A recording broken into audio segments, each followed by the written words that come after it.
Aelith had not expected to die today, but the blood on her lip and the silence of 40 wolves told her the odds were shifting. She stood at the boundary stones of the Grey March pack with a baby in her arms that did not belong to her, a bruise swelling across her cheekbone, and absolutely nowhere left to go. The baby was screaming. He had been screaming for 2 days straight, a raw, shredded sound that no amount of rocking or humming or desperate pleading could stop. His tiny fists were clenched against her collarbone, his face an angry mottled red, and his lungs seemed incapable of emptying. Behind her, the entire pack had gathered at the tree line. 40 wolves in human skin, standing shoulder to shoulder in a wall of silence and judgment. No one spoke. No one moved to help. Garen stood at the front. The Grey March Alpha was a tall man with a jaw like a shovel blade and eyes the color of river stone, flat and cold and utterly indifferent to the sound of a baby suffering. His arms were crossed. His decision was already made. "You were told to leave it where you found it," Garen said. His voice carried across the clearing without effort. "You chose the child over your pack." Aelith's arms tightened around the screaming infant. "He was dying," she said, and her voice came out smaller than she wanted it to. "He was alone in a ravine in the middle of a storm. He would have been dead by morning." "That is not your concern," Garen replied. 2 days earlier, Aelith had been gathering wild comfrey along the eastern ridge when the storm rolled in without warning. The wind had driven her into the ravine for shelter, and that was where she had found him. A baby, no more than a few months old, wedged between two rocks and wrapped in torn cloth that was soaked through with rain and something darker. Blood, maybe. Or mud so old it had turned black. The cloth bore a crest. She hadn't recognized it then, half blinded by rain and shaking with cold, but she had recognized that the baby was blue at the lips and barely breathing. She had torn open her coat and pressed him against her chest and run. When she had brought him back to the settlement, the pack healer had taken one look at the crest on the cloth and gone pale. Then Garen had been summoned. Then everything had fallen apart. "That crest belongs to the Valcrest line," the healer had whispered. "The Alpha King's bloodline." Garen's face had hardened into something beyond anger. The Grey March pack survived by staying invisible. A small pack on the kingdom's northern border, too minor to be worth conquering, too remote to be worth noticing. That invisibility was their only protection, and Aelith had just carried the Alpha King's stolen heir directly into the heart of their territory. "If the crown finds out we had this child," Garen had said, "they will burn us to the ground. Leave it where you found it." Aelith had refused. She had refused again when he raised his voice. She had refused a third time when his second, a heavy-shouldered wolf named Torben, had backhanded her hard enough to split her lip. And she had kept refusing until Garen had run out of patience entirely. Now she stood at the boundary, exiled, bleeding, holding a baby that would not stop screaming. "You walk past those stones," Garen said, "and you are no longer Grey March. No territory, no protection, no name. You understand what that means." Aelith understood. A wolfless exile in unclaimed land was prey. She would be dead inside a week. "Step forward and leave the child," Garen offered one final time. "Come back to us. No one will speak of this again." The baby's screams tore through the clearing. His tiny body shook against her chest.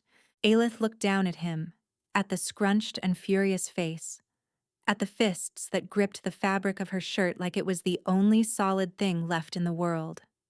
She turned and walked past the boundary stones. No one followed her. No one called her name. She heard Garen's voice behind her, already dismissing her, already moving on, and then the trees swallowed the sound and she was alone. The forest was dense and old and utterly indifferent to her survival. She walked for hours with the baby pressed against her shoulder, his screams fading to hoarse, exhausted whimpers that were somehow worse than the full-throated wailing. The light thinned. The temperature dropped. Aelith's coat was still torn from the ravine, and the cold crept through the gaps and settled against her skin like a second set of hands. She needed shelter. She needed food. She needed milk for a baby she had no way to feed. What she had was a split lip, a bruised cheek, and the growing certainty that she had just traded her life for a child who might not survive the night regardless. The baby whimpered against her neck, a thin and broken sound. Aelith pressed her lips to the top of his head and kept walking. Behind her, far too close, a wolf howled, then another, then a third. Not Grey March wolves. These calls came from the south, pitched low and hunting, and they were getting closer. She ran. The forest blurred around her, branches whipping at her face and arms as she crashed through undergrowth she couldn't see. The baby had gone silent against her chest, which terrified her more than the screaming had because at least screaming meant breathing. She could feel his heartbeat, rapid and fragile, hammering against her collarbone like a trapped bird. The wolves behind her were not running. They were tracking. The difference was worse. Running meant instinct, meant a chase that could be outpaced or outlasted. Tracking meant patience. It meant intelligence. It meant they already knew where she was going to end up. Aelith broke through a wall of bramble and stumbled into a clearing, and that was where they found her. Not the wolves. Soldiers. 6 mounted riders bearing torches that turned the fog into a haze of gold and amber. Their horses stamped and shifted, massive war horses fitted with leather and steel, and the men who sat astride them wore the deep crimson cloaks of the Valcrest Crown Guard. The lead rider's torch swung toward her. Light hit her face and she flinched, shielding the baby with her body. "Hold," the rider commanded. His gaze dropped to the bundle in her arms, to the torn cloth, to the crest, barely visible beneath the mud and dried blood. His expression changed. "That cloth," he said sharply. "Where did you get that cloth?" "I found him," Aelith managed, breathless and shaking. 2 days ago, in a ravine on the eastern ridge, he was alone. The rider dismounted in one fluid movement and strode toward her. He was tall, iron-haired, with the bearing of a man who had spent decades receiving immediate obedience. His hand closed around the edge of the cloth, and he turned the crest toward the torchlight. The silence that followed lasted only a few seconds, but it changed everything. "It's him," the rider said. "Send word to the king. We've found the prince." The prince. The baby in her arms was the prince. She had known, somewhere beneath the panic and the running and the cold, that the crest meant royalty. But hearing it spoken aloud made it real in a way that knocked the air from her lungs. "Give me the child," the rider said, extending his arms. Aelith hesitated, then carefully transferred the baby into his hands. The screaming began instantly. The baby's back arched, his face contorted, and a sound tore out of him that made the horses shy backward and the soldiers reach for their weapons on reflex.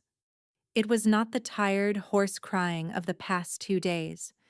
It was something deeper, something primal, a sound of absolute, inconsolable distress that seemed to vibrate in the bones.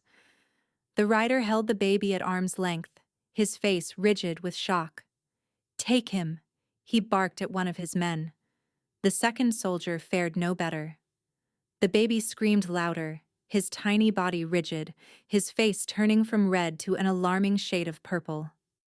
"Give him back to me," Aelith said, reaching out. The rider stared at her for a long moment. Then he placed the baby in her arms. Silence fell like a stone. The baby's fists unclenched, his breathing hitched once, twice, then evened into a shuddering, exhausted calm. He turned his face into the curve of Aelith's neck and went still. The soldiers stared at her, 6 hardened men on war horses, staring at a bruised, barefoot, nameless exile holding their prince like she was the only safe place in the world. "Who are you?" the rider asked. "Nobody," Aelith said. "I'm nobody." They brought her to the capital in chains. Not cruel ones, not tight, but chains nonetheless because she was an unknown wolf carrying the crown prince, and no one was taking chances. The ride took a day and a half. They gave her food, water, a heavy cloak that smelled of horse and smoke. They did not let her out of their sight, and they did not try to take the baby again. The capital city of Thanvale rose out of the valley like a clenched fist. Stone walls 40 feet high, watchtowers bristling along the ridgeline, and at the center, the Valcrest Keep, a fortress of dark granite that looked like it had been carved from the mountain itself rather than built upon it. They led her through corridors that echoed with the sound of boots and urgency, and into a throne room that was vast and cold and lit by iron chandeliers that threw long shadows across the stone floor. At the far end, rising from a chair that commanded the authority of a throne, stood King Halvor Valcrest. Aelith's legs almost gave out. He was enormous. Not just tall, but built like something designed for war, broad through the shoulders and chest in a way that made the armored guards flanking him look ordinary by comparison. His dark hair was shorn close, his jaw shadowed with days of unshaved growth, and his eyes were the color of forge-heated iron, gray shot through with amber that burned when the light caught them. But it was his face that stopped her. Not the power in it. The devastation. The hollowed cheeks. The bruised shadows beneath his eyes. The rigid set of his mouth that spoke of weeks without sleep, or food, or hope. He looked like grief wearing a crown. His gaze locked onto the bundle in her arms, and something cracked across his face. Raw, unguarded, desperate hope, followed immediately by terror that it might not be real. "Give me my son," the king said. Aelith crossed the room on shaking legs and placed the baby in his father's arms. The screaming began before she had taken 2 steps back. Lorcan's small body went rigid, his face crumpled, and that terrible bone-deep wail exploded from his lungs and filled the throne room from floor to ceiling. Halvor held his son, and the baby screamed at him like he was a stranger, like he was a threat. The king's face did not crumble. It did something worse. It went completely still, and behind that stillness, Aelith saw something break. "He's been like this since we recovered him, Your Majesty," the iron-haired rider said from behind her. "He won't settle for anyone except the girl." Halvor looked at his screaming son. Then he looked at Aelith. The amber in his eyes had gone dark. "What did you do to my son?" he asked, and his voice was the most dangerous sound she had ever heard. "I didn't do anything," Aelith said. Her voice shook, but she held his gaze because looking away from the Alpha King felt like the kind of mistake you only got to make once. "I found him in a ravine. He was freezing. I kept him warm. That's all I did." Halvor's jaw worked. The baby screamed in his arms, tiny fists beating against his chest, and every cry seemed to land on the king like a physical blow. "Your Majesty," the iron-haired rider said carefully. He stepped forward, and Aelith noticed the way the other soldiers deferred to him, the way even the king's attention shifted when he spoke. "Perhaps we should test it. Confirm what we observed on the road." "Test what?" Halvor's voice was clipped, barely controlled. "Let the girl hold him again," the rider said. "If the result is the same, we'll know it wasn't coincidence." The king stared at his second for a long, taut moment. Then he looked down at his son. Lorcan's face was purple with screaming, his small body rigid with distress, and Halvor was holding him with the terrified gentleness of a father cradling something that might shatter. "Take him," the king said to Aelith. The words came out rough, like they cost him something. Aelith stepped forward and gathered the baby from his father's arms. The transition was immediate. The screaming stopped. The rigid little body softened. Lorcan's fists unclenched. His breathing stuttered once, then settled into something steady and calm, and he pressed his face into the curve of her neck with a shuddering sigh that sounded like relief. The throne room went silent. 30 people stood frozen, staring at the bruised, barefoot exile who had just done what the Alpha King could not. Halvar's hands hung empty at his sides. He stared at his son, peaceful and quiet against a stranger's chest, and the expression on his face was something Aelith never wanted to see again. Loss layered over loss. Again, Halvar ordered. They tested it 4 more times. A nurse with decades of experience, the palace healer, a calm and steady woman named Isolde whose hands smelled of chamomile and sage, the king's beta, a soldier named Osric, the same iron-haired rider who had found her in the forest, who held the infant with surprising tenderness, and the king himself. Every single time, Lorcan screamed, and every single time he was returned to Aelith, silence. Immediate, absolute, devastating silence. After the 4th test, the king turned away and walked to the window. He stood with his back to the room, one hand braced against the stone frame, and said nothing for a very long time. Aelith held his son and tried not to exist too loudly. Isolde, the king said without turning. Explain this. The healer hesitated, choosing her words with care. I cannot explain it yet, Your Majesty. Infant wolves occasionally form instinctive attachments based on scent imprinting during periods of extreme distress. If the child bonded to her scent while she was keeping him alive, his nervous system may have coded her as his primary source of safety. Can you fix it? The king asked. The word fix landed on Aelith like a slap, though she knew he didn't mean it that way. Or maybe he did. She was the problem after all. The stranger his son preferred over his own father. I need time to examine the prince properly, Isolde replied. But in the interim, separating them forcibly could cause the child significant distress, possibly harm. Halvar turned from the window. You will stay, he said to Aelith. Not a request. A command issued by someone who was not accustomed to asking. Quarters will be arranged adjacent to the nursery. You will care for the prince under Isolde's supervision until we understand what is happening and how to resolve it. Your Majesty, Aelith started, not sure what she was going to say but feeling like she should say something. I want you to know I would never hurt him. I know what it looks like, a stranger showing up with your missing son, but I promise you, I only wanted to help him. Something shifted behind his eyes, not softening exactly, but a loosening of the rigid suspicion, just barely, like a knot tested but not yet untied. What is your name? He asked. It occurred to her that no one had asked until now. Aelith, she said. No family name. I was a foundling in the Grey March pack. Was, Halvar repeated. They cast me out, she said, for refusing to leave your son in the ravine.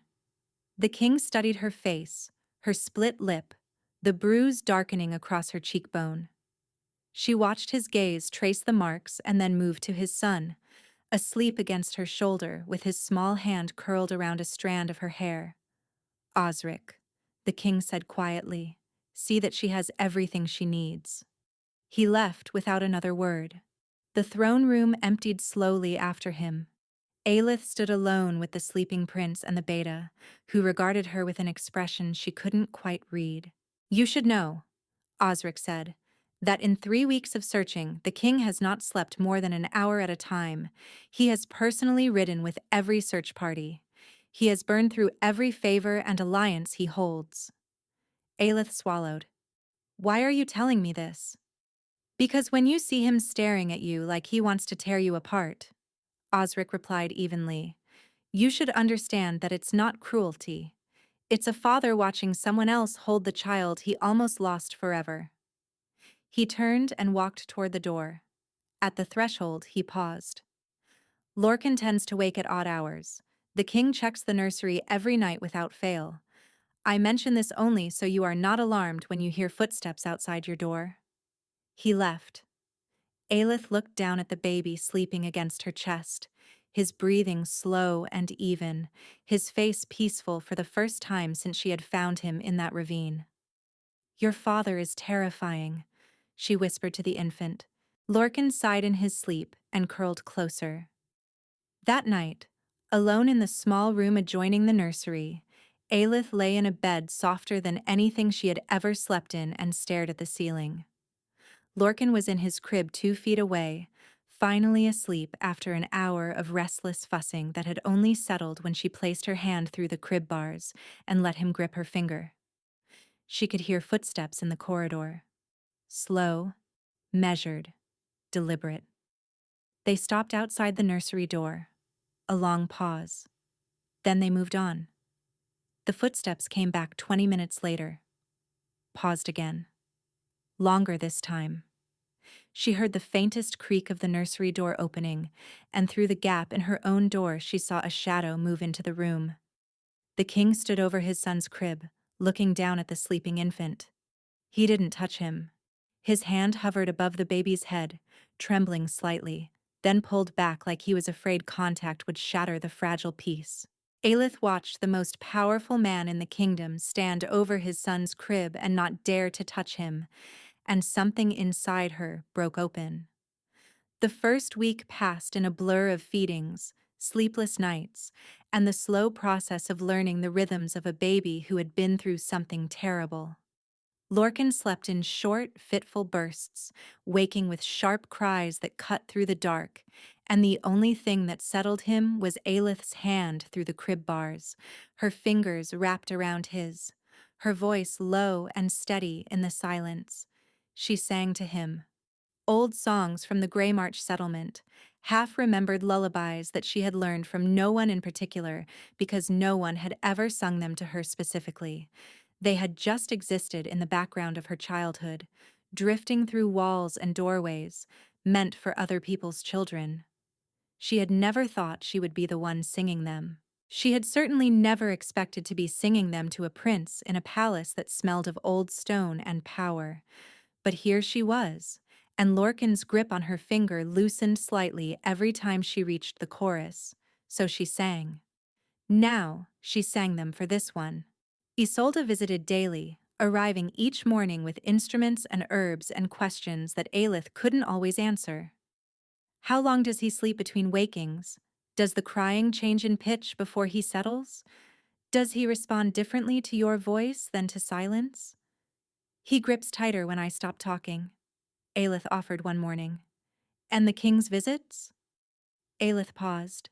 She wasn't sure how much she was supposed to say about the footsteps in the corridor, about the shadow that slipped into the nursery each night. He comes, she said carefully. He doesn't stay long.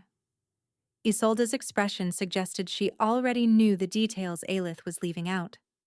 The prince needs consistent contact with his father. The attachment cannot remain solely with you. It isn't sustainable. The words landed harder than Aelith expected. She looked down at Lorcan in her arms, at his small fingers curled around hers, at the way his entire body oriented toward her like a compass finding north. I'll talk to the king, she said. She didn't get the chance. That night, everything shifted without warning. Lorcan had been fussy all evening, cycling through bursts of crying that tapered into restless squirming before building again. It was past midnight when he finally settled, his breathing deepening, his body going heavy against her chest. She lowered him into the crib carefully, one hand supporting his head, the other easing his weight down onto the mattress. Her fingers brushed his forehead as she drew back. The room vanished. Aelith gasped. She was somewhere else, somewhere cold and colorless and wrong. A gray landscape stretched in every direction, flat and featureless except for a single dead tree in the middle distance. The sky was the same shade as the ground, making it impossible to tell where one ended and the other began. The air tasted of ash and absence. Hello? Her voice fell flat, absorbed by the stillness like sound dropping into deep water. Movement. Not in front of her, but behind, close enough to feel. Aelith spun and her heart stopped. A woman stood 10 feet away. She was young, with dark hair that fell past her shoulders, and eyes the exact shade of forge-heated iron. Gray shot through with amber. Lorcan's eyes, The king's eyes. The woman's mouth moved. Words formed, but no sound reached Aelith, as if there was glass between them, invisible and absolute. The woman pressed forward, her hands reaching, her expression collapsing from calm into something frantic and desperate. She was trying to speak, trying so hard that Aelith could see the strain in her throat. But the silence held, and the woman's hands passed through the air where Aelith stood like smoke through a doorway. Then Aelith felt it. Not heard. Felt. A single word pressed directly into her chest like a handprint against her ribs. Lorcan. Aelith's eyes flew open. She was standing over the crib, her hand still on the baby's forehead, her heart slamming against her ribs so hard she could feel it in her teeth. Lorcan was asleep beneath her palm, peaceful and still. She pulled her hand back slowly. Her fingers were shaking.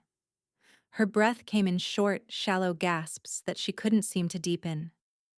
Lorcan's mother, the queen who had died. She was somewhere, trapped in that colorless place, and she had been trying to reach her son. Aelith sank into the chair beside the crib and pressed her hands over her mouth and tried very hard not to scream. She didn't tell anyone. What was she supposed to say? That she'd seen the king's dead wife in a vision while touching his son's forehead? That the queen was trapped in some gray wasteland trying to speak her baby's name? She would sound insane. Worse, she would sound cruel, dragging a grieving man's loss into the light with supernatural nonsense she couldn't prove. So Aelith said nothing, and the days continued. A rhythm formed. Mornings belonged to the nursery. Aelith woke before dawn, fed, and changed Lorcan, and spent the early hours walking the corridors with him against her shoulder because movement settled him faster than stillness. The palace staff learned to expect her. The barefoot exile in borrowed clothes, pacing the east wing with the crown prince drooling on her collar. Some of them were kind. The kitchen woman, a broad-shouldered wolf named Maren, started leaving a tray outside the nursery door each morning. Porridge, bread, dried fruit, and a small pot of honey that appeared without explanation and was never mentioned. Others were less welcoming. Aelith felt the stares, the whispers that cut off when she rounded a corner. She heard the word foundling murmured behind her back more times than she could count, always in the same tone, like something scraped off a boot. She ignored it. She had been ignoring that tone her entire life. Afternoons belonged to Isolde. The healer ran tests with quiet persistence, examining Lorcan's responses to different scents, different voices, different forms of contact. His cortisol levels drop within seconds of your contact, Isolde reported one afternoon. Not gradually, instantaneously. I've never seen anything like it. Evenings belonged to the king. Not officially, and not by any arrangement either of them acknowledged. But each night, Halvar's visits to the nursery grew longer. He came after the palace had quieted, when no one could see the Alpha King standing over his son's crib with an expression that would have destroyed his reputation as the most feared ruler in 3 generations. At first, he stood in the doorway. Then, he moved to the crib. Then he started sitting in the chair opposite Aelith's, the one she had placed there without comment, positioned so he could see Lorcan's face while the baby slept. They didn't speak much. The silence between them was not comfortable exactly, but it was not hostile either. It was the silence of 2 people occupying the same small space with a sleeping infant between them, neither willing to be the first to leave. Then one night, Aelith broke it. "He likes it when you're here," she said quietly. Halvor looked up. "He doesn't know I'm here." "He does," Aelith replied. "His breathing changes when you walk in. It gets deeper. He sleeps harder when you're in the room." The king said nothing for a long moment. Then something shifted in his jaw, a tightening that she was learning to recognize as the place where he stored every feeling he refused to express. "He screams when I hold him," Halvor said. "He used to scream when I held him too," Aelith pointed out, For 2 straight days in a freezing forest. He got used to me. He'll get used to you. I'm his father, Halvor said, and the roughness in his voice made the word sound like a wound. Which is exactly why he will, Aelith replied. Another silence. The fire crackled. Lorcan sighed in his sleep. Try now, Aelith offered. He's asleep. He's calm. I'll keep my hand on him the whole time. If he starts to fuss, I'm right here. Halvor rose slowly, as if moving too fast might break something. She reached into the crib and lifted Lorcan carefully, cradling him against her chest. The baby stirred but didn't wake. Then she stepped toward the king. Hold out your arms, she said. He did. His hands were enormous, scarred across the knuckles, built for war and destruction. They were trembling. Aelith placed Lorcan in his father's arms, keeping her palm flat against the baby's back, the bridge between them. Lorcan squirmed. A small, unhappy sound escaped his throat, and Halvor's entire body went rigid. Don't pull away, Aelith murmured. Just breathe. He can feel your heartbeat. The king breathed. The baby squirmed once more, then settled. His tiny body relaxed against his father's chest. His fist found the edge of Halvor's shirt and gripped it. Lorcan slept. Halvor looked down at his son, peaceful and quiet and holding on, and his face broke open. Not dramatically. Not with sound. Just a fracturing of the rigid mask he wore like armor, a splintering around the eyes and mouth that let something raw and desperate bleed through. He kissed the top of Lorcan's head, and Aelith saw his shoulders shake once before he locked it down. She pretended not to notice. She kept her hand on Lorcan's back and looked at the fire and gave the king the privacy to feel something enormous in the presence of someone who would never speak of it. They stood like that for a long time. And Aelith became aware, slowly and then all at once, that the king's heartbeat beneath her palm had synchronized with his son's. 2 rhythms beating together, with her hand between them like a current carrying the connection. She also became aware that Halvor was looking at her. She could feel the weight of his gaze, and when she finally looked up, what she saw in his eyes made her breath catch. Gratitude so deep, it looked like pain. Thank you, he said, and the 2 words held more weight than any command he had ever given. Aelith nodded. She didn't trust her voice. That night, after the king had reluctantly surrendered Lorcan back to his crib and left with a backward glance that lingered a beat too long, Aelith lay awake. Her hand still tingled where it had pressed against the baby's back, caught between father and son. Something was happening. Something that went beyond an infant's attachment or a healer's assignment. Something that pulled at her chest when the king walked into the room and ached when he left. She told herself it was the bond between Lorcan and his father, bleeding through her because she was the bridge. She told herself it had nothing to do with the way Halvor's voice had cracked on the word father. Nothing to do with the way his hands had trembled. Nothing to do with the way he had looked at her, like she had given him back something he thought was gone forever. She told herself a lot of things that night. None of them were true. 3 weeks into the arrangement, Lorcan caught a fever. It came on fast, turning a happy afternoon into a crisis between one feeding and the next. One moment he was gurgling contentedly in Aelith's arms, batting at a wooden rattle Marin had carved for him.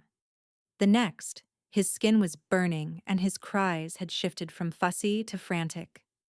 Isolde arrived within minutes. His temperature is dangerously high. Fever in a shifter infant can trigger an early partial shift, and at his age, that could be fatal.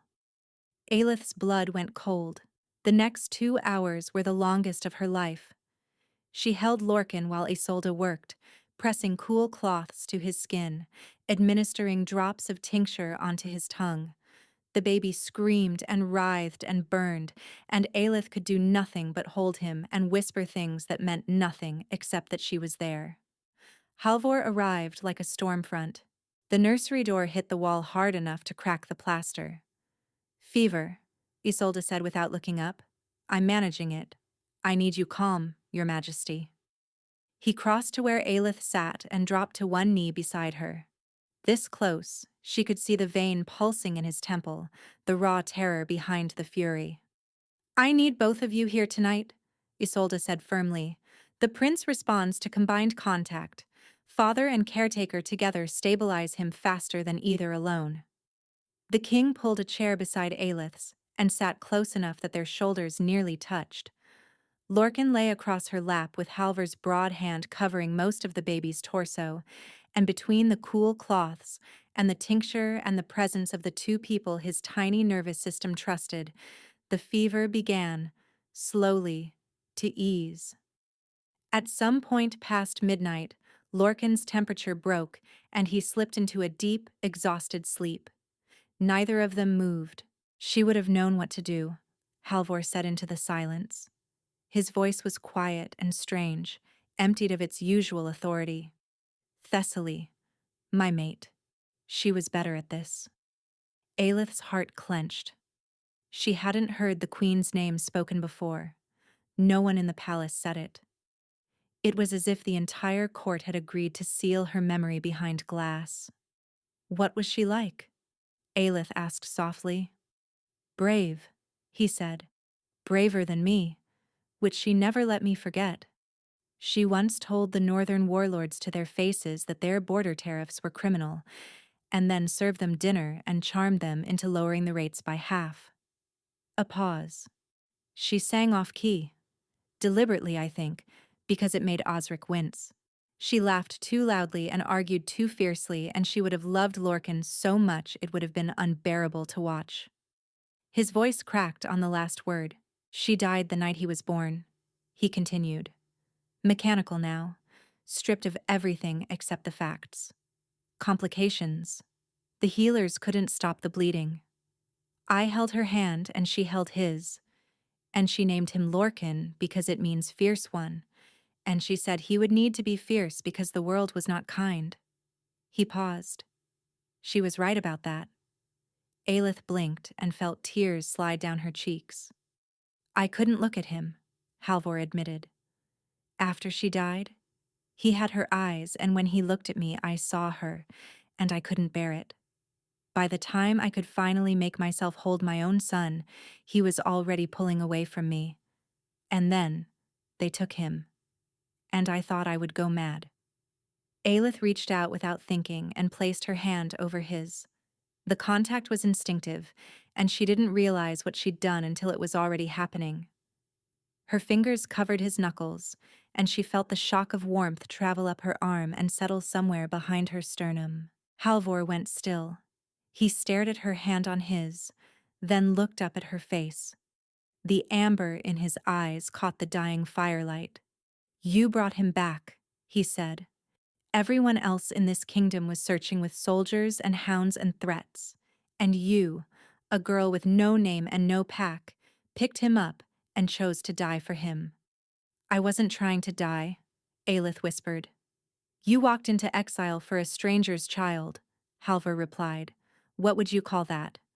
His gaze held hers, and the air between them changed, charged with something she didn't dare examine. He pulled his hand away first. Gently, but the withdrawal was deliberate, and the cool air that replaced his warmth felt like a loss. "You should sleep," he said, his voice rough. "The fever may return." She settled into her chair and closed her eyes. She heard him shift, heard his breathing slow. She opened one eye and saw his head tipped back against the wall, his enormous frame folded uncomfortably into a chair too small for him. He had fallen asleep sitting up, one hand resting on the edge of the crib. Aelith rose quietly and draped her spare blanket over his shoulders. As she tucked the fabric around him, his hand moved in sleep, found her wrist, and held on. His thumb rested against her pulse point, measuring her heartbeat the same way she had measured Lorcan's throughout the fever. She didn't pull away. She sat on the floor beside his chair, his fingers around her wrist, her head resting against the side of the crib, and listened to the two of them breathe, father and son, steady and synchronized. When she closed her eyes, the gray place was waiting. The gray place was worse the second time. Not because it had changed, but because Aelith understood it now, understood that it was real. The flat, colorless landscape stretched endlessly. The dead tree stood in the middle distance, and the silence pressed against her ears with a weight that made her skull ache. Thessaly was closer this time, near enough that Aelith could see the faint freckles across her nose, the desperate intelligence in her amber eyes.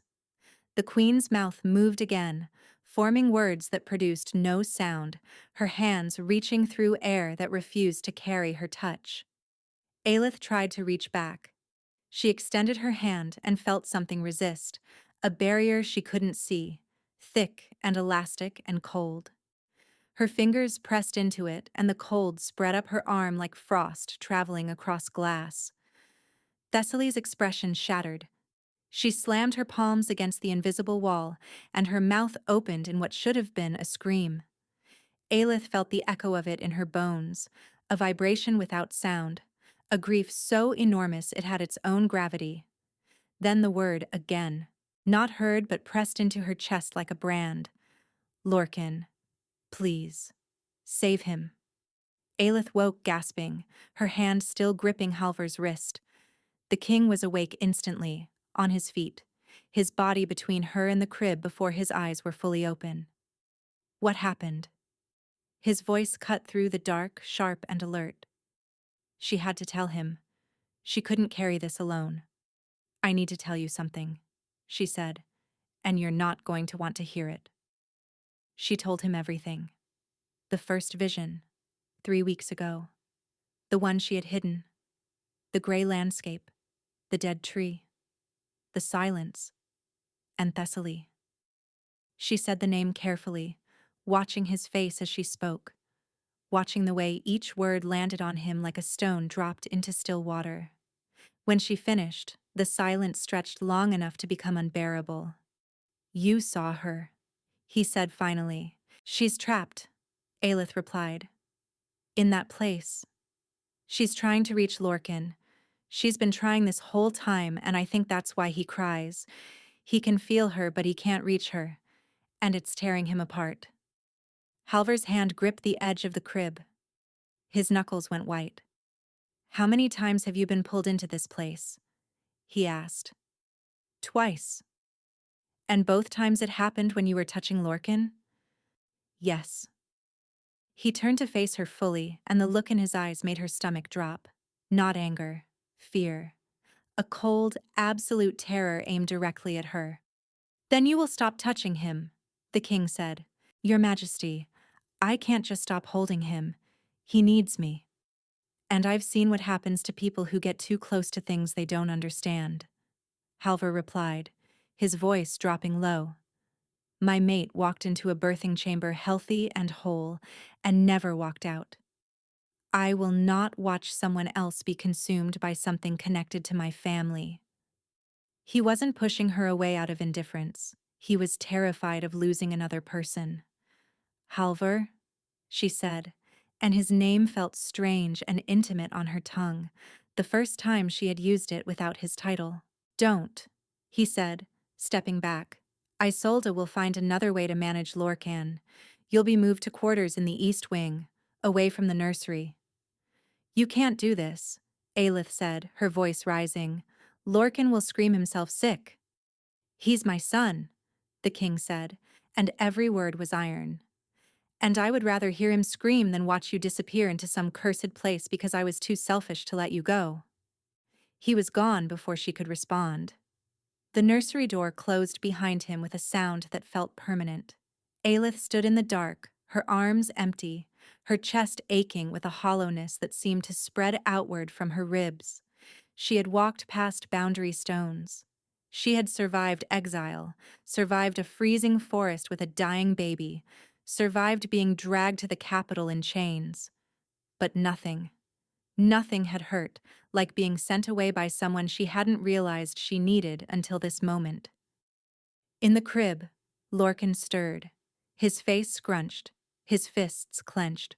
And then the screaming began. They moved her before dawn.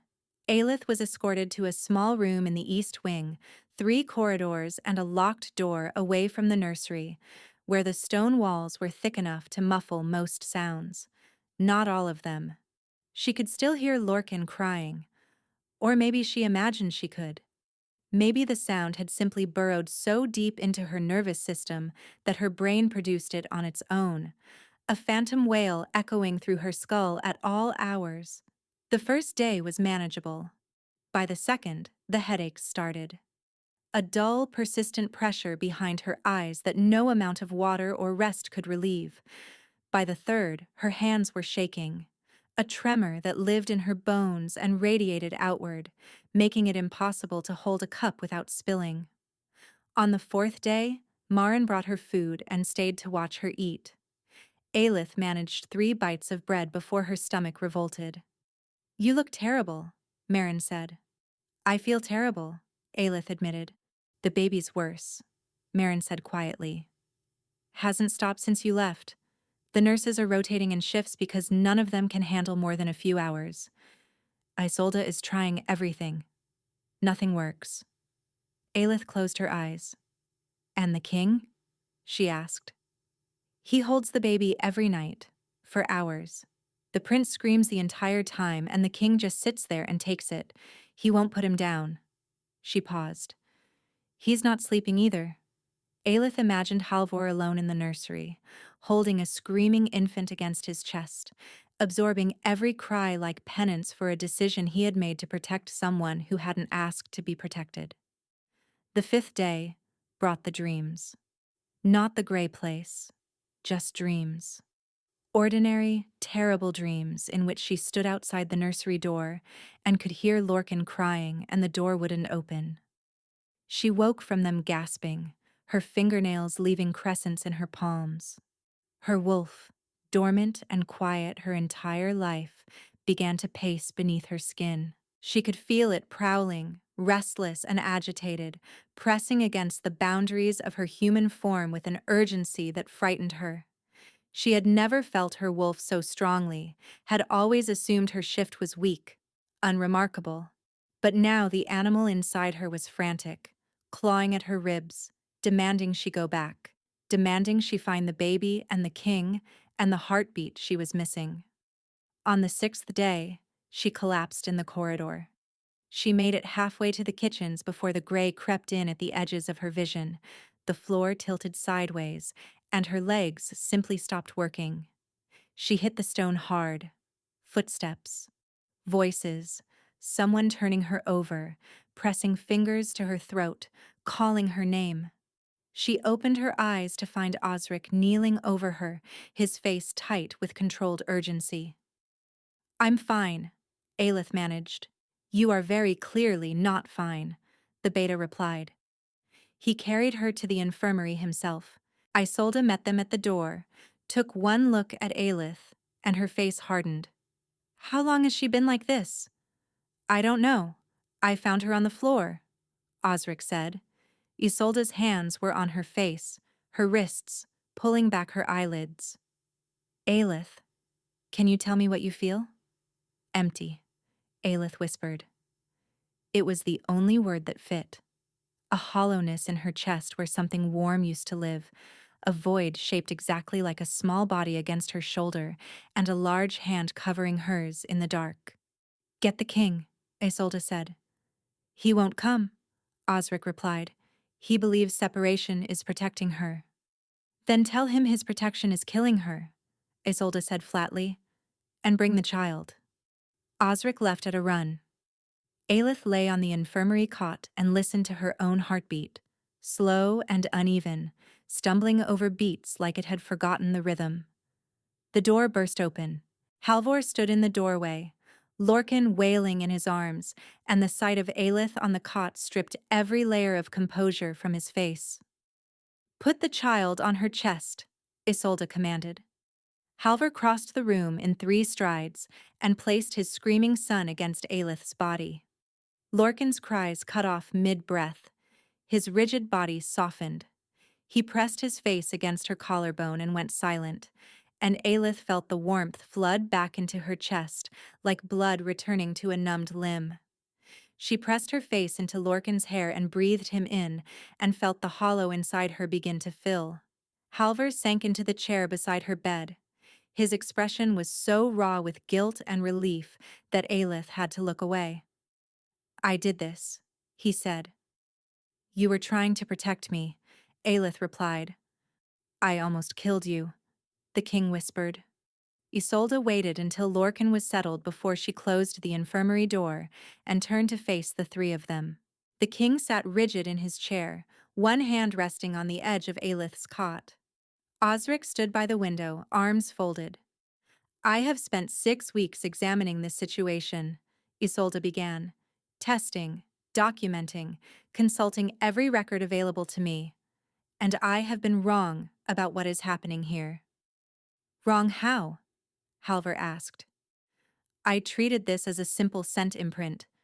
That is part of it. But it does not explain the severity of the attachment, the physical deterioration during separation, or the visions." Isolde paused. "So I dug deeper, into the circumstances of the queen's death." Halvor went very still. "Thessaly's death was recorded as hemorrhaging following childbirth. That is accurate. She did hemorrhage. But when I reviewed the healer's notes from that night, notes that were sealed and never shared with the crown, I found something else." She paused, and the pause was the kind that changes the shape of everything that comes after. There was a toxin in her blood, black vein root, odorless, tasteless when dissolved, nearly impossible to detect. It thins the blood to the point where the body cannot stop even minor bleeding. In a woman already weakened by labor, it would have been fatal within hours. The sound that came from Halvor was barely human, low, guttural, torn from somewhere deeper than his throat. "Someone poisoned her," he said. Each word was measured and exact and vibrating with fury. "Yes," Isolde confirmed, "and the reason that matters now, beyond justice, is that black vein root is not simply a poison. It is a component of binding magic, old magic, the kind that was outlawed centuries ago because of what it does to the soul." "What does it do?" Aelith asked. "When a person dies with black vein in their system, their spirit doesn't cross over," Isolde said. "It gets caught, tethered to the moment of death, unable to move forward, unable to return, trapped in a space between the living world and whatever lies beyond." "The gray place," Aelith breathed. "Thessaly's spirit has been trapped since the night she died. She is conscious, aware, and she can feel her son through the bond between mother and child. That bond is what has been tormenting Lorcan. He can sense her reaching and cannot reach back, and the distress of that severed connection is what causes the endless crying." Halvor's breathing was ragged. His eyes were fixed on the far wall, but Aelith could see the storm behind them. "You said this was old magic," Osric spoke. "Binding magic. Someone did this deliberately." "The same people who later arranged the kidnapping," Isolde confirmed. "The poisoning and the abduction were connected. Someone wanted to destroy the Valcrest line." The look Halvor turned on Aelith was so bleak it stole her breath. He had probably suspected for weeks, and hearing it confirmed was simply the last stone placed on a weight he had been carrying alone. "Now, the question of why Aelith can enter the binding space," Isolde continued. "Why she can see Thessaly. Why Lorcan responds to her the way he does. Because of what she is to both of them," Osric said quietly. Isolde looked at Aelith directly. "You are forming a mate bond with the king."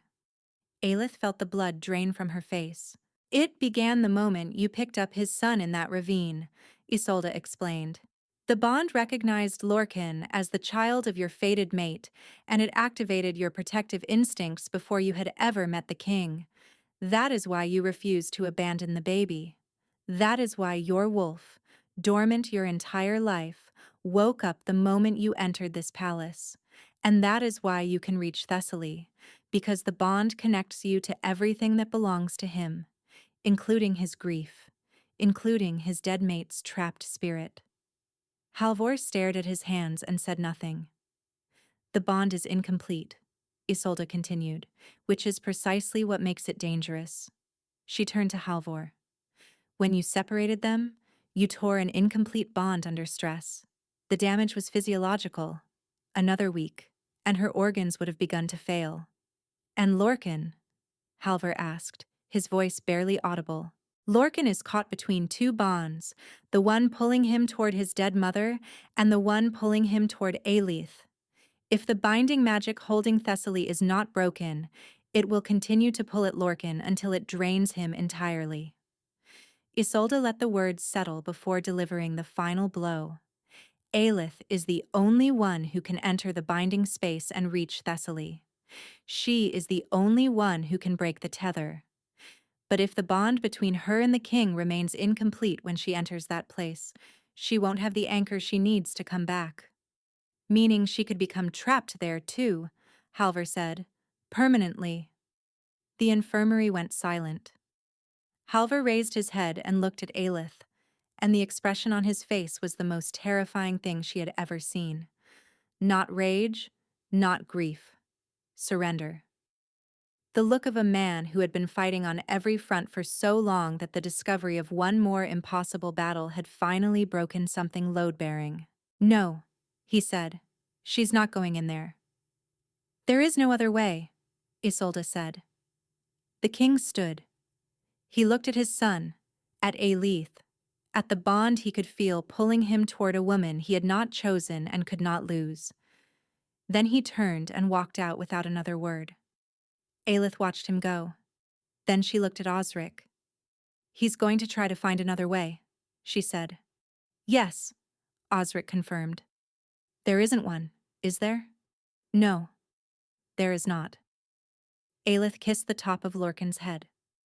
The baby sighed in his sleep, and the sound was so trusting, so completely certain of her presence, that it made her decision for her. Then I need your help getting back into his chambers tonight, she said. Osric studied her for a long moment. Then he nodded once. The king's private chambers were dark when Aelith entered. No fire, no candles, just the thin blue light of a moon half hidden behind clouds. She could see his silhouette by the window, shoulders braced against the frame, head bowed. He knew she was there. She could tell by the way his breathing changed, the way his body oriented toward the door even as his gaze stayed fixed on the dark beyond the glass. Osric let you in, he said. He did. I'll have him reassigned to Border Patrol. No, you won't. Halvor turned from the window. The moonlight caught the exhaustion carved into every line of his face. He looked at her standing in his doorway with his son against her shoulder, and the longing that crossed his face was so raw it hurt to witness. I told you to stay away, he said. You told me a lot of things, Aelith replied, stepping into the room. Most of them were designed to protect me from something I didn't ask to be protected from. Aelith. Her name came out strained, half warning, half plea. If you go into that place and you don't come back, then you will raise your son and tell him about both the women who loved him enough to fight for him. The words landed between them like a living thing. Halvor stared at her, and she watched the war behind his eyes. Why? He asked. You owe me nothing. You could walk away, find another pack, build a life somewhere safe. I could, Aelith agreed, and I would spend every day of that safe life feeling exactly like I felt in that East Wing room. Hollow, missing something I didn't know I needed until I found it in a ravine in the middle of a storm. She crossed the room until she stood directly in front of him, close enough to feel the heat radiating from his body. It's not just Lorcan, she said, and the admission cost her more courage than walking past the boundary stones ever had. It hasn't been just Lorcan for a long time. His hand came up slowly, like he was moving through water. His fingers touched her jaw, tilting her face toward the moonlight. I smell you in every room of this palace, he said, his voice rough and cracked. In the nursery, in the corridors, in this room where you have never been. I close my eyes and I feel your hand on mine, and the absence of you is a wound that will not close. Then stop trying to close it by pushing me away, Aelith whispered. His forehead dropped to hers. She could feel his breath against her lips, the coiled tension of someone holding himself back from something he couldn't undo. If I let this happen, he said, there is no going back. You will be tied to me, to every enemy I have and every burden I carry. Mother to a child whose blood some people want spilled. Is that what you want? What I want, Aelith said steadily, is to stop pretending that I have a choice. The bond chose. My wolf chose. I chose. In that ravine, before I ever knew your name. I picked up your son and I chose this. All of it. And I would choose it again. He kissed her. It was not gentle. It was the kiss of someone who had been drowning for months and had just broken the surface. His hands cradled her face, but his mouth was desperate, claiming her with a ferocity that stole her breath and replaced it with fire. They settled Lorcan in the crib that had been moved to the king's chambers weeks ago. Then Halvor reached for her hand, and what followed was tender and overwhelming, and right in a way that felt like something clicking into alignment after a lifetime of being slightly off-center. The mating bite came without warning, instinctive and primal. His teeth found the curve of her neck, and the bond detonated through her like dawn breaking over a frozen landscape, flooding every dark and hollow place with warmth so fierce it burned. She bit him back, claiming him as hers, and felt the bond seal itself, complete and irreversible, a golden thread humming between their hearts. They lay tangled together afterward, his arms wrapped around her. Lorcan slept 3 feet away, peaceful and silent. I'm going into the gray place, Aelith said quietly. Halvor's arms tightened. I know, he said. She felt the fear in him through the bond, vast and cold. But beneath it, steady as bedrock, was trust. Bring her home, he whispered against her hair. And then come back to me. Aelith closed her eyes and let the bond pull her under. The gray place was different this time. The emptiness was the same, the dead tree, the colorless sky bleeding into the colorless ground. But Aelith was different. The bond hummed in her chest like a second heartbeat, warm and golden and pulsing with a connection that reached back through the gray and tethered her to the man lying beside her in the waking world. She was anchored, a line of light stretching behind her, thin but unbreakable, connecting her to Halvor and Lorcan and to everything real and warm and alive. Thessaly stood where she always stood. Near the dead tree, her hands at her sides, her amber eyes burning in a face that had lost none of its beauty or its grief. But this time, when Aelith approached, the queen didn't reach through the barrier. She stood still and watched her come with an expression that shifted from hope to recognition to something that looked like relief. I can hear you now, Aelith said, and she wasn't sure how she knew this was true until the words left her mouth. The bond had changed something, opened a channel that the gray place couldn't silence. Thessaly's lips parted, and for the first time, her voice reached through. You're the one, she said. The words were faint but clear. I've been watching, through Lorcan, through the bond he carries. I've seen you with him. Her voice broke. I've seen you love him. Aelith's eyes filled with tears. He's easy to love. He has his father's stubbornness, Thessaly said, and the ghost of a smile crossed her face before dissolving into grief. And his father. You love him too. It wasn't an accusation. It was a confirmation, spoken with a sorrow so deep it had its own weight. Aelith understood with sudden clarity what this woman had been enduring. Trapped here, forced to watch her son suffer, and her mate grieve, and a new bond form in the space she had left behind. I'm sorry, Aelith whispered. Thessaly shook her head. Don't apologize for loving them. It's the only thing that has given me any peace. The barrier between them flickered. Aelith reached toward it, and this time her hand passed through. The cold was immediate, but she kept reaching until her fingers found Thessaly's. The contact unlocked everything. Images flooded through Aelith. The queen's last night. The taste of water that was wrong. The labor that came too fast. The bleeding that wouldn't stop. Halvor's hand gripping hers so hard the bones ground together. A newborn's first cry. Thessaly memorizing every detail of her son's face because she could feel herself slipping. And then the gray. The violent transition from warm to cold, from color to nothing, from her son's weight in her arms to absolute emptiness, the barrier slamming down, the silence swallowing her screams. They poisoned you, Aelith said through her tears, and the poison trapped you here. I've been trying to reach Lorcan ever since, Thessaly confirmed. Every time I push toward him, the barrier pushes back, and he feels it. He feels me trying, and he screams because he knows I'm here, and he can't understand why I won't come. That's why he cries, Aelith choked.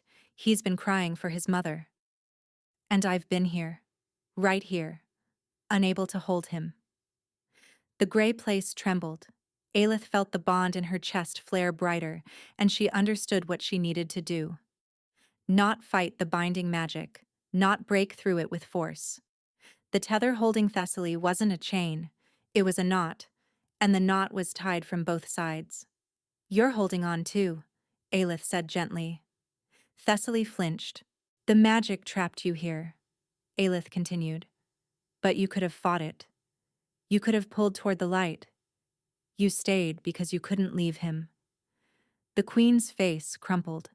The composure she had maintained through months of isolation collapsed inward. He was so small, Thessaly whispered. I never got to hold him properly. I never got to sing to him. I never got to watch him open his eyes and see what color they were. Her voice shattered. How could I leave when I hadn't finished loving him yet? Aelith pulled Thessaly's hands to her chest, pressing them flat over her heart where the bond pulsed gold and warm. Feel this, Aelith said. This is your son. He is alive, and he is loved, and he has his father's stubbornness and your eyes, and he grips my finger when he sleeps, and he won't let go until morning. Through the contact, Aelith pushed everything she had. Every midnight feeding, every off-key lullaby. Halvor kneeling by the crib, his huge hand trembling as he touched his son's cheek. The three of them in the firelight, breathing in sync, a family built from wreckage and stubbornness and love. I will love him for both of us, Aelith promised. I will tell him about his mother who was braver than a king. I will tell him that you named him Fierce because you knew the world was not kind and you wanted him ready. I will tell him that you stayed in this terrible place because leaving him was the one thing you could not do. Thessaly's tears fell in the colorless space and vanished before they reached the ground. Tell him I heard his first cry, she said, barely audible. Tell him it was the most beautiful sound I ever heard. I will, Aelith said. I promise. Thessaly looked past Aelith, past the dead tree, toward something only she could see. Light crept in at the edges of the colorless world, soft gold, warm, alive. The light is still there, Thessaly whispered, wonder breaking through the grief. It waited. It waited, Aelith confirmed. The queen looked at her one last time. Her amber eyes were bright and clear and finally at peace. Take care of my boys, she said. Then she let go. The gray place dissolved. The dead tree, the featureless ground, the oppressive silence. All of it fell away like ash in wind, revealing light beneath. A soft golden warmth that spread outward from where Thessaly had stood and kept spreading until there was nothing left of the gray at all. Aelith felt the bond in her chest surge and then settle, and through it, she felt something release in Lorcan, a tension she hadn't realized was there finally unwinding, a thread letting go. She opened her eyes in the king's chambers, gasping, tears streaming down her face. Halvor was awake beside her, already reaching for her, his hands cupping her face. "I'm here," she managed. "I'm here. I came back." From the crib, a sound broke the silence. Not crying. Not the thin, distressed wail that had been Lorcan's constant companion since birth. A new sound. Small and delighted and utterly content. Lorcan was laughing. Halvor's head turned toward the crib. Then he looked back at Elith, and the tears that ran down his face caught the firelight and burned gold. Thessaly's murderer was found within a month, a minor noble with debts to a border faction that had hoped to destabilize the Valcrest line. The investigation into Lorcan's kidnapping followed the same thread. 3 more arrests. A conspiracy unraveled. Lorcan thrived. The crying stopped the night the gray place dissolved, replaced by the ordinary sounds of a baby discovering the world. Babbling, shrieking with laughter when Osric made faces at him, howling with indignation when Marin refused him a second portion of mashed pear. He clung to Aelith with the fierce possessiveness of a child who had decided early that this person was his, and he reached for his father with arms that demanded to be lifted. Halvor lifted him every single time. The court adjusted slowly. A foundling exile as the Alpha Queen was not what anyone had envisioned. She bore the whispers the way she had borne every dismissal in her life, with her chin up, and the quiet knowledge that the man beside her had chosen her, not because she was appropriate, but because she had walked into exile for his son when no one else would. "They'll get used to it," Halvor told her one evening, his arm heavy around her waist. "And if they don't?" she asked. "Then they can take it up with their king," he replied, who is unreasonably fond of his mate and not particularly interested in pretending otherwise. On a shelf in the nursery, beside the wooden rattle Marin had carved and a small stuffed wolf that Osric would deny having purchased, there sat a portrait. Thessaly smiled out from the canvas with amber eyes, warm and fierce and alive. "That's your mother," Aelith told Lorcan each night, holding him up to see. "She was brave and she was fierce, and she loved you first." Now, months later, Aelith woke slowly to pale morning light. Lorcan was wedged between them in the bed, as he always ended up by dawn. His small body was pressed against her side, one hand flung across Halvor's chest, his face peaceful. Halvor was already awake. She could tell by the way his thumb traced slow circles on her shoulder. She tilted her head up and found him watching her, his eyes soft in the early light. "What?" she murmured. "Nothing," he said. "I'm just looking." She smiled and settled closer, their son warm and safe between them. Outside, the palace stirred to life. Inside, they were still.